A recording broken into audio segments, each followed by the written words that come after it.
ഒരുത്തനെ ഞാൻ വിളിച്ചു പറഞ്ഞാൽ അറിയുന്ന പയ്യനാ. എഴുന്നേറ്റിരുന്നു. പൾസൊന്നുമില്ല. ഞാൻ നോക്കിയാൽ പൾസൊന്നും കിട്ടുന്നില്ലായിരുന്നു. മങ്കട വെള്ളിലയിലെ കുരങ്ങൻചോലയിൽ കഴിഞ്ഞ ദിവസം കുട്ടികൾക്ക് ഇടിമിന്നലേറ്റ സംഭവം 4 കുട്ടികൾ മരിക്കുകയും 3 പേർ ചികിത്സയിൽ തുടരുകയും ചെയ്തൊരു സാഹചര്യമുണ്ട്. അത് ഇപ്പോൾ നമ്മോടൊപ്പം ആ സമയത്ത് രക്ഷാപ്രവർത്തനത്തിൽ എത്തിയ ഈ പ്രദേശവാസിയായ കുഞ്ഞുമോൻ ചേട്ടൻ നമ്മോടൊപ്പം ചേരുകയാണ്. അദ്ദേഹം വന്ന സമയത്ത് ഈ കുട്ടികൾ കിടക്കുന്നതായിരുന്നു. എങ്ങനെയാണ് ഇവർക്ക് ഇടിമിന്നൽ ഏറ്റത് അറിഞ്ഞത്? ഞങ്ങൾ അറിഞ്ഞില്ല. ഒരു കച്ചവടക്കാരെല്ലാം പോകുമായിരുന്നേ. ചായ കച്ചവടം ചെയ്യുന്ന ഒരു പയ്യനുണ്ട്. അപ്പോൾ അവൻ വിളിച്ച് പറയുക പെട്ടെന്ന്. അവിടെ അതിന് മുമ്പ് 2-3 പേരുണ്ടായിരുന്നു ഇവിടെ. അവർ പറഞ്ഞു, ചെക്കനോട് പറഞ്ഞു, ചിക്കനോട് പറഞ്ഞു. അപ്പോൾ ചെക്കൻ പറഞ്ഞു ഞങ്ങളൊക്കെ വിളിച്ചു പെട്ടെന്ന് നേരിട്ട് വിളിക്കുക.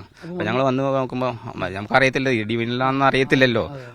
ഒരുത്തനെ ഞാൻ വിളിച്ചു പറഞ്ഞാൽ അറിയുന്ന പയ്യനാ. എഴുന്നേറ്റിരുന്നു. കുഴപ്പമൊന്നുമില്ലായിരുന്നു. അത് കഴിഞ്ഞ് 4 പേരെ അവിടെ തലങ്ങമലം കാട്ട് ചിന്നിച്ചിറ കിടക്കുന്ന. അവരെവിടെ ഇരുന്നിരുന്നു? ശരിക്കും ഈ പാറപ്പുറത്ത് തന്നെ ഇരുന്നിരുന്നു.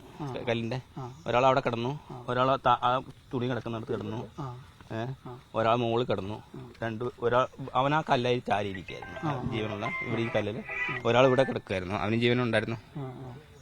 ഇവിടെ കിടക്കുന്നവന് ജീവനുണ്ടായിരുന്നു. ഒരുത്തൻ താഴോട്ട് പോയി. അറിഞ്ഞില്ല. അപ്പൊ അറിഞ്ഞില്ല. അപ്പൊ ഞങ്ങൾ നോക്കുമ്പോ അവിടെ പുല്ല് മറിഞ്ഞു പോയത് കാണാണ്ട്. അപ്പൊ ഒരാളും കൂടെ പോയിട്ടുണ്ട്. അപ്പൊ ആദ്യം ഞങ്ങൾ 2 പേർ കൂട്ടിട്ട് തപ്പിയിട്ട് കണ്ടില്ല.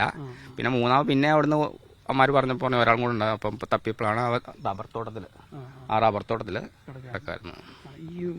2 പേര് ഇവിടുന്ന് മരിച്ചിട്ടുണ്ട്. 2 പേര് ഇവിടുന്ന് മരിച്ചു. 4 പേര് ഇവിടുന്ന് മരിച്ചിട്ടുണ്ട്. പൾസൊന്നുമില്ല. ഞാൻ നോക്കിയാൽ പൾസൊന്നും കിട്ടുന്നില്ലായിരുന്നു. പിന്നെ 3 പേരാണ് പിന്നീട്. 3 പേരാണ്. ഈ മരിച്ചവർക്ക് ഇവിടെ തന്നെ കിടക്കുന്നവരായിരുന്നു. മരിച്ചവരവിടെ കിടക്കുമായിരുന്നു. ഇന്നലെ എപ്പോഴാണ് ഈ ഇടിമിന്നൽ വരുന്നത്? 4:15, 4:30 ആയി കാണും. ഞങ്ങൾ അറിയുന്ന 5:30 അറിയുന്ന വിവരം. വൈകുന്നേരം നല്ല മഴ ഇടിമിന്നൽ. നല്ല മഴ ഇടിമിന്നലായിരുന്നു. ഇവിടെ സാധാരണ ഇങ്ങനെ കുട്ടികളൊക്കെ വന്നിരിക്കുന്ന സ്ഥലമാണല്ലേ? അപ്പൊ എല്ലാരും വന്നിരിക്കുന്ന ഇഷ്ടംപോലെ ആൾക്കാർ ഇഷ്ടംപോലെ ആൾക്കാർ വന്നിരിക്കുന്ന സ്ഥലം. വ്യൂ പോയിന്റ് ആയിട്ട് വന്നിരിക്കുന്നു. നല്ല കാറ്റുള്ള സ്ഥലമാണ്. വൈകുന്നേരം കഴിഞ്ഞാൽ നല്ല കാഴ്ചയല്ലേ. ഈ മഴ വരുന്നതിന് മുന്നേ തന്നെ ഇടിമിന്നൽ ഉണ്ടായിരുന്നു? ഇല്ല, മഴയത്താ ഇടിമിന്നൽ.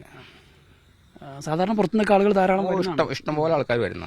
ഇങ്ങനെ ഒരു അപകടമൊന്നും ഇതുവരെ ഇവിടെ ഇല്ല, ഒന്നുമില്ല. ആദ്യമായിട്ടാണ് സംഭവം. ഏതായാലും അന്ന് ആ സമയത്ത് രക്ഷാപ്രവർത്തനത്തിൽ ഉണ്ടായിരുന്ന ആ കുട്ടികൾ ആദ്യം ഓടിയെത്തിയ ഒരാൾ കൂടിയായിരുന്നു കുഞ്ഞുമോൻ ചേട്ടൻ. അദ്ദേഹമാണ് ഇപ്പോൾ അദ്ദേഹത്തിന്റെ അപ്പോൾ ഉണ്ടായ ആ സംഭവങ്ങൾ നമ്മോട് പറഞ്ഞത്. ജംഷീർ കുടിഞ്ഞി, മീഡിയ 1 മലപ്പുറം.